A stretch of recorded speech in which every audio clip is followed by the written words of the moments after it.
Widget ini digunakan untuk meneruskan.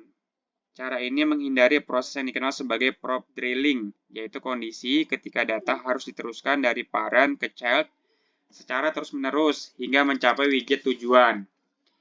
Dengan inherited widget, widget manapun yang berada di dalam tree dapat langsung mengakses data yang dibutuhkan melalui build context, sehingga struktur kode menjadi lebih bersih dan efisien. Untuk mempermudah penggunaan inherited widget, Flutter menyediakan paket provider. Provider merupakan salah satu solusi state management yang paling populer dan sangat direkomendasikan bagi pemula.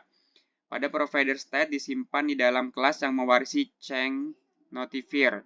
Ketika data berubah, ketika memanggil notify-listeners, sehingga seluruh widget yang menggunakan data tersebut akan diperbaharui secara otomatis. Provider juga menyediakan dua cara utama untuk mengakses data, yaitu context watch yang akan memperbaharui tampilan ketika data berubah, dan context read yang digunakan untuk menjalankan aksi tanpa memperbaharui tampilan. Slide ini memperlihatkan contoh penerapan provider pada aplikasi chat. Semua data seperti daftar kontak dan jumlah pesan yang belum dibaca disimpan di dalam chat model. Ketika pengguna membaca pesan atau menambahkan kontak baru, maka fungsi pada chat model akan memperbaharui data dan memanggil notify listeners. Setelah itu, seluruh widget yang menggunakan data tersebut, seperti app maupun daftar chat, akan langsung diperbaharui secara otomatis tanpa perlu memanggil setStat pada setiap halaman. Pendekatan ini membuat kode menjadi lebih rapi dan mudah dikelola, terutama pada aplikasi dengan banyak halaman. Yang berikutnya adalah list view dinamis. List view dinamis digunakan ketika data yang ditampilkan berasal dari database atau API dengan menggunakan list view builder. Flutter hanya membuat widget yang sedang tampil di layar sehingga penggunaan memori menjadi lebih efisien. Teknik ini sangat penting ketika aplikasi menampilkan ratusan bahkan ribuan data.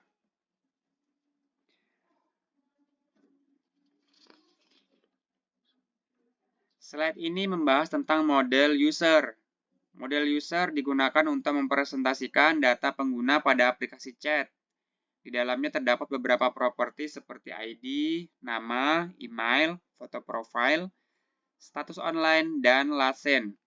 Selain memiliki konstruktor, model ini juga menyediakan metode fromMap untuk mengubah data dari database menjadi objek user, toMap untuk menyimpan objek ke database, copyWrite untuk mengubah sebagian data tanpa membuat objek baru dari awal, serta getter inisial yang digunakan untuk menampilkan huruf pertama nama pada avatar pengguna. Selanjutnya adalah model message. Model ini digunakan untuk menyimpan informasi setiap pesan yang dikirim pada aplikasi chat. Properti yang dimiliki antara lain ID pesan, ID pengirim, ID penerima, isi pesan, waktu pengiriman, status pesan, dan penanda apakah pesan berasal dari pengguna sendiri. Selain itu, terdapat enum message status yang terdiri dari status terkirim, tersampaikan, dan dibaca. Model ini juga menyediakan metode fromMap to map serta getter untuk menampilkan format waktu dan ikon status pesan secara otomatis. Slide ini menjelaskan penggunaan list view builder. Berbeda dengan list view, biasa yang langsung membuat seluruh widget sekaligus, list view builder hanya membuat widget yang sedang terlihat di layar. Cara ini jauh lebih efisien karena penggunaan memori menjadi lebih kecil dan performa aplikasi tetap baik meskipun jumlah data sangat banyak. Parameter penting yang digunakan adalah item count untuk menentukan jumlah data, serta item builder yang bertugas membuat tampilan setiap item dalam daftar. Setiap item pada daftar chat ditampilkan menggunakan widget chat tile. Widget ini dibuat agar dapat digunakan kembali pada berbagai halaman. Di dalam chat tile terdapat avatar pengguna beserta indikator online. Nama pengguna, isi pesan terakhir, ikon status pesan, waktu pengiriman, serta badge yang menunjukkan jumlah pesan yang belum dibaca. Dengan memisahkan tampilan menjadi widget tersendiri, kode menjadi lebih rapi, mudah dipelihara, dan dapat digunakan kembali pada bagian lain aplikasi. Slide ini memperlihatkan implementasi halaman utama aplikasi chat. Halaman ini menggabungkan model user, model message, list view, spirited, serta chat tile menjadi satu tampilan yang utuh. Selain menampilkan daftar percakapan, halaman ini juga memiliki fitur pencarian kontak, tombol aksi untuk membuat percakapan baru, serta navigasi menuju halaman chat ketika pengguna memilih salah satu kontak. Agar proyek mudah dikelola, file dipisahkan berdasarkan fungsinya. Folder models berisi model data, folder data berisi sumber data, folder screens berisi halaman aplikasi, folder widgets berisi komponen yang dapat digunakan kembali, sedangkan folder utils berisi fungsi-fungsi pendukung.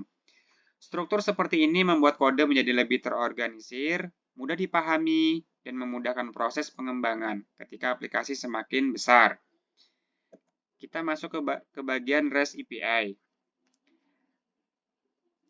Materi ini sangat penting, karena aplikasi mobile pada umumnya tidak hanya menampilkan data yang tersimpan di dalam perangkat, tetapi juga mengambil dan mengirim data ke server melalui internet.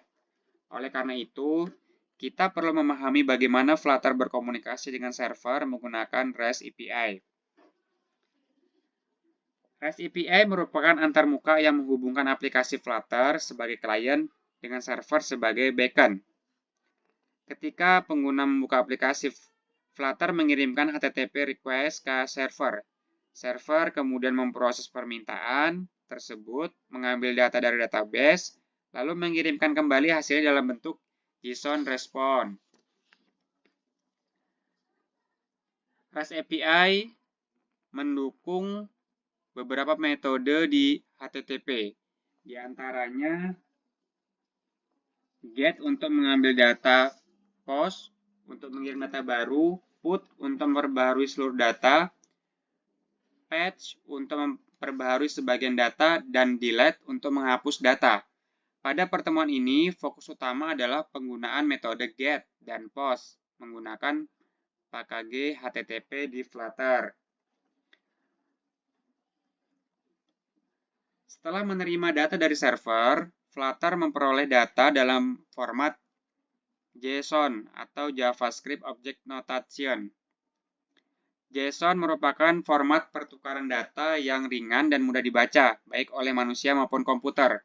JSON terdiri dari beberapa elemen seperti objek, array, string, number, boolean, dan null. Hal yang perlu diperhatikan adalah bahwa JSON bersifat case sensitif, sehingga penulisan nama key harus sama persis dengan diberikan oleh API. Misalnya, key nama berbeda dengan nama dengan N huruf besar. Sebelum melakukan komunikasi dengan server, kita harus menambahkan PKG HTTP ke dalam file pub/spec-yum, kemudian menjalankan perintah flutter pub-get agar paket terpasang pada project. Selain itu, untuk aplikasi Android, kita juga harus menambahkan izin akses internet pada file Android manifest menggunakan permission internet. Tanpa izin tersebut, seluruh proses komunikasi dengan server akan gagal, meskipun kode program sudah benar. Metode pertama yang dipelajari adalah HTTP GET request. GET digunakan untuk mengambil data dari server, misalnya daftar pengguna, daftar produk, atau daftar pesan. Pada Flutter, request dilakukan menggunakan fungsi HTTP GET dengan alamat URL tujuan. Jika API memerlukan autentikasi, kita dapat menambahkan authorization header yang berisi token pengguna. Setelah server memberikan respon, kita perlu memeriksa status code. Code 200 berarti permintaan berhasil, sedangkan code seperti 404, 401, atau 500 menunjukkan adanya masalah yang harus ditangani oleh aplikasi.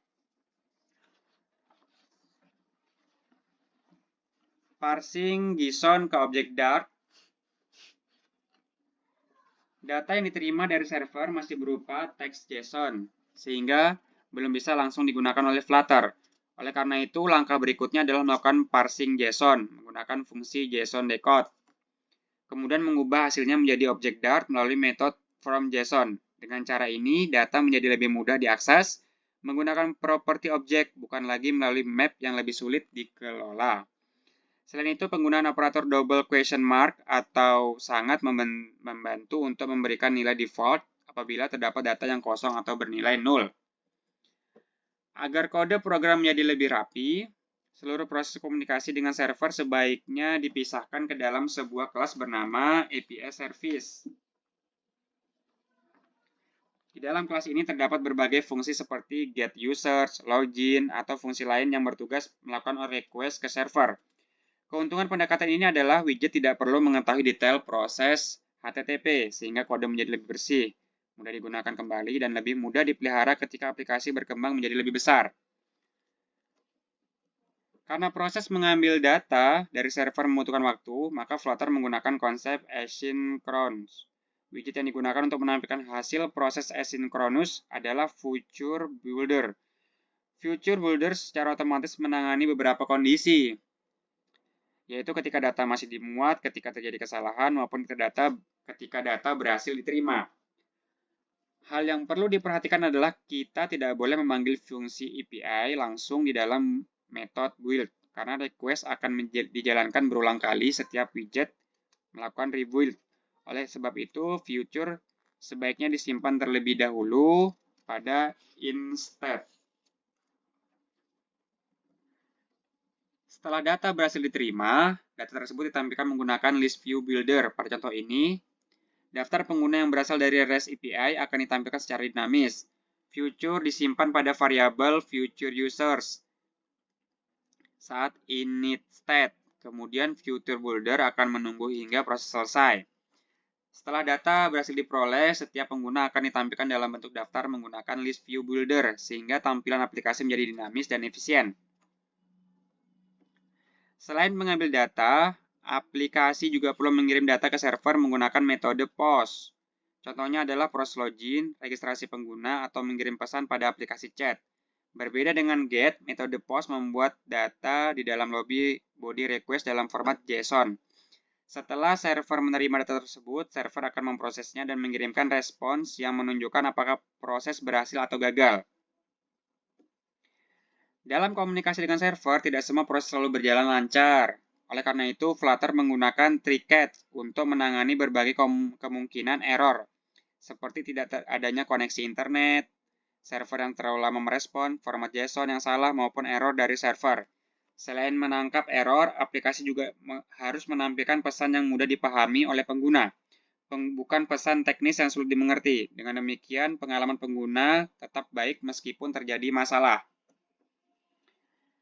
Saat mengambil data dari REST API, terdapat 3 kondisi yang harus selalu ditangani. Kondisi pertama adalah loading, yaitu ketika data masih diproses dan aplikasi menampilkan indikator loading. Kondisi kedua adalah error, ketika terjadi kegagalan sehingga aplikasi menampilkan pesan kesalahan beserta tombol untuk mencoba kembali. Sedangkan kondisi ketiga adalah sukses, yaitu ketika data berhasil diterima dan ditampilkan menggunakan list view builder. Penanganan ketiga kondisi ini membuat aplikasi terlihat lebih profesional dan nyaman untuk digunakan. Bagian selanjutnya dalam Flutter adalah penyimpanan lokal. Selain menyimpan data di server, penyimpanan lokal sangat penting karena memungkinkan data tetap tersedia walaupun aplikasi ditutup. Contohnya adalah session login, sehingga pengguna tidak perlu login kembali setiap membuka aplikasi. Selain itu, digunakan untuk menyimpan pengaturan aplikasi seperti tema gelap, bahasa, ukuran font, maupun notifikasi.